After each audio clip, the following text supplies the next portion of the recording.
কি করব আমরা, কি এই কথা আলোচনা করছি।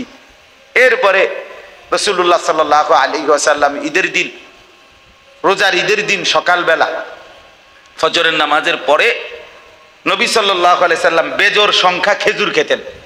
এটা একটা সুন্নাত, 1টা 3টা 5টা 7টা এরকম মানে বেজোড় সংখ্যক খেজুর নবীজি খেতেন।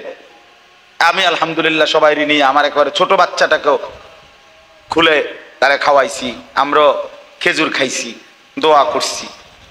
তো আমার বলার উদ্দেশ্য হলো, আমার ছেলে, আমার মেয়ের বয়স 14 বছর, ছেলের বয়স 12 বছর, আরেক ছেলের বয়স 7.5 বছর, মেয়ের বয়স 2.5 বছর।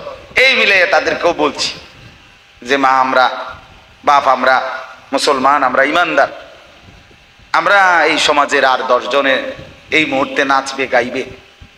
আমার ছেলেকেও বলছি, আমার মেয়েকে বলছি যে বাবা মা, যদি কষ্ট মনে হয়, ছোট মানুষ তোমরা, বাকি মনে রাখো আমরা মুসলমান, আমাদের আখেরাত আছে, আমাদেরকে আল্লাহর কাছে ফিরে যেতে হবে।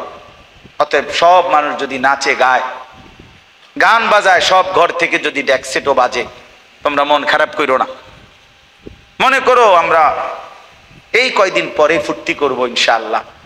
এখন একটু সবর করছি আর কি, সবর করছি। আমি আমার ছেলেরও বুঝায় কইছি, আমার মেয়েরও বলছি, নিজে আলাপ করে দিছি ঘরে যে আমরা একটু সবর করতে হবে, একটু কষ্ট করতে হবে।